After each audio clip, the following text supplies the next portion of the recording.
Hi, Linda. This is Wendy Nixon. Thank you so much for your post. I really enjoyed reading that. You had several good points.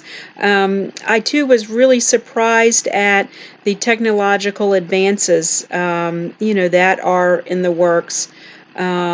Just things, I guess, sometimes even beyond what can be imagined. But anyway, I did also have a mixed reaction to what I saw. So I was very excited to see, for example, Larry Page in his interview with Charlie Rose in the TED Talk talked about the balloons, creating internet access through balloons that could, help people in remote areas to have internet access.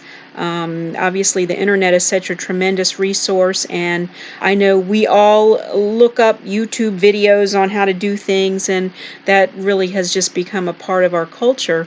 So it was very exciting to see the gentleman in Kenya be able to access the internet and use that, to actually help his farm, his crops. So anyway, that's very exciting to see that advances like that. Also, the Kenyan man's quote, which you used, I also used in my post.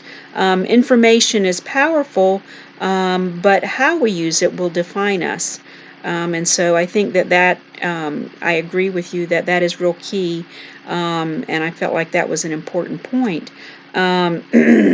So on the other extreme, I guess what was maybe a little, I don't know, not as exciting but concerning to me, was the technology discussed by Ray Kurzweil, the nanobots, actually having a, I guess, nanobot in your brain.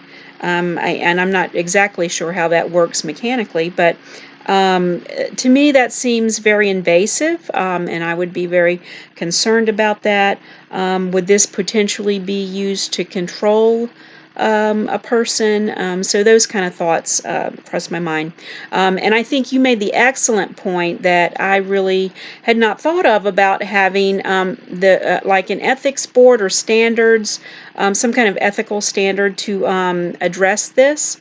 I think that this would be very critical, as this seems to be crossing into some gray areas of how technology is used. And I thought it was interesting, too, that Larry Page mentioned he felt Google standards were protecting the public from invasion of privacy by the government. So that was an interesting thought.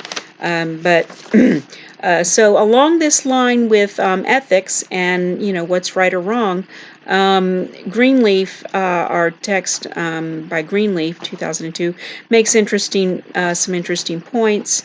One actually was in the foreword by Dr. Stephen Covey.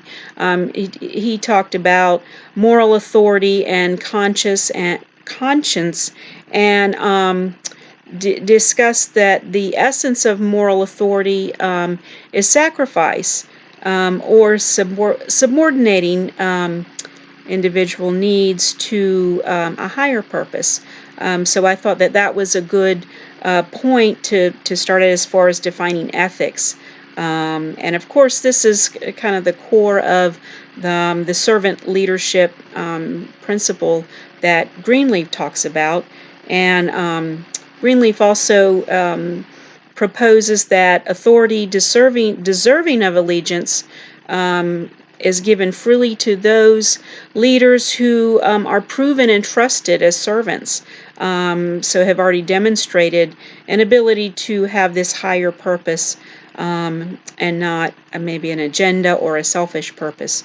I think in the past we've seen some dictatorships that was the case, and maybe currently too with some of the communists have an agenda and subject people to an agenda that is not in their best interest.